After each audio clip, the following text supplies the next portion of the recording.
एक अकेला तानाशाह सब पर भारी। अलका जी, सच्चाई तो ये है। ठीक है, आने दीजिए मुझे।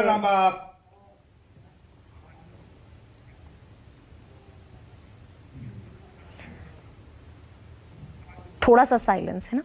फराज किदवई, आप विपक्ष के तौर पर जिम्मेदार खंबे हैं लोकतंत्र के, और मुझे घोसी का इलेक्शन याद आ रहा है। भाई घोसी जीते तो जबरदस्त मिठाइयां बटी, ढोल नगाड़े बजाए गए, और जब हार जाते हैं तो ईवीएम पर आपका। और दूसरी एक बात यह भी है कि भाई विपक्ष में से कौन सी पार्टी ऐसी है जो ट्विटर से आगे बढ़कर इस लड़ाई को लेकर गई, ट्वीट कर दिया और खेल खत्म।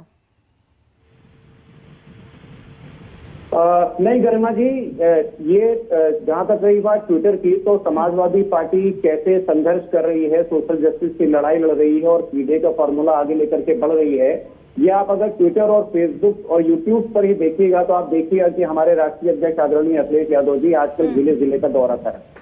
आज बात हम लोग कर लेते हैं ईवीएम की, जिस पर हम लोग का डिस्कशन होना है गरिमा जी।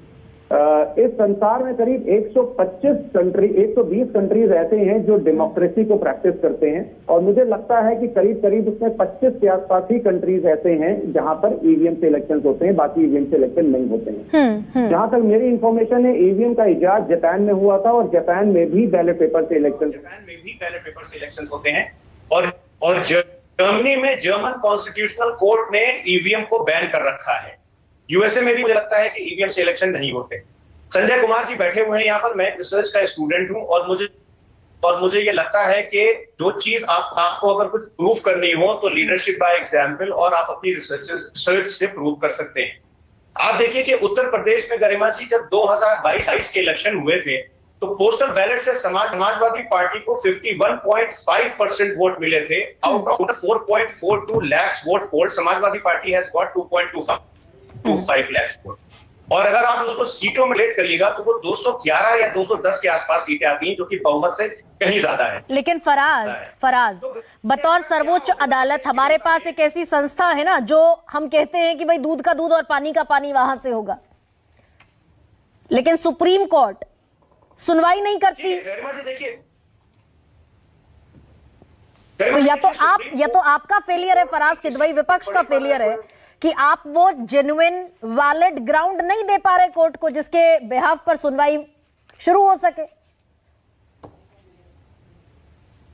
मैं कोई टिप्पणी नहीं करूंगा, लेकिन एक जनता की अदालत है जो कि आपके थ्रू भी, because you are the fourth pillar of the democracy, और आपकी अदालत, आपका चैनल इस्तेमाल करके मैं करोड़ों जनता को ये बताना चाहता हूं कि उत्तर प्रदेश के निकाय के चुनाव जब बैलेट पेपर से हुए थे तो 14,560 कॉर्पोरेटर्स, मेयर, नगर पालिका पंचायत प्रेसिडेंट और नगर पालिका अध्यक्ष की पोस्ट थी। उसमें आपको पता है भारतीय जनता पार्टी कितने भी जीती थी? 3,873, यानी कि 26.6%।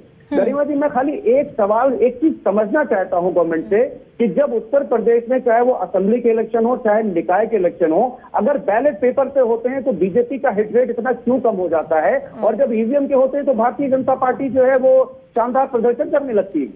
तो इस चीज का जवाब मुझे, लेकिन ईवीएम से घोसी जीते ना अहमद फराज किदवई, ईवीएम से घोसी जीते। खैर देखिए ईवीएम, हाँ बिल्कुल सही बोल रहे हैं आप। ईवीएम से देखिए, ममता बनर्जी भी बंगाल में चुनाव जीती, लेकिन वो ईवीएम पर सवाल उठाती हैं। अब अगर वो चुनाव जीती है तो क्या वो ईवीएम पर सवाल उठाए ना? अगर मान लीजिए विपक्ष को ऐसा लगता है कि किसी न किसी तरह से सरकार की कोई भी मशीन दी हो, जैसे आप अगर मान लीजिए कि चीफ इलेक्शन कमिश्नर का भी मसला ले लीजिए कि सुप्रीम कोर्ट ऑफ इंडिया ने बोला था कि जो चीफ इलेक्शन कमिश्नर और इलेक्शन कमिश्नर को जो सेलेक्ट करेंगे उसमें एक प्राइम मिनिस्टर होगा, एक चीफ जस्टिस ऑफ इंडिया होगा और एक लीडर ऑफ अपोजिशन होगा। तो जब भारतीय जनता पार्टी की सरकार सुप्रीम कोर्ट के उस आदेश को पलट करके और चीफ जस्टिस ऑफ इंडिया को हटा देती है, तो अब आप ये कहेंगे कि साहब उसको तो नहीं, लेकिन उसके पहले हम अपनी आवाज तो उठाएंगे ना गरिमा जी। लेकिन उसके पहले फराज किदवई फिर पॉइंट ये भी है ना कि देश में 75 सालों में कानून नहीं बना सीईसी को लेकर। अगर संविधान में वो मेंशन नहीं है कॉन्स्टिट्यूशन में, तो हमारी सरकारें भी चलाती रही। कोई कानून इसके लिए सीईसी के लिए कहां था आज तक? 75 बरस हो गए देश को आजाद हुए।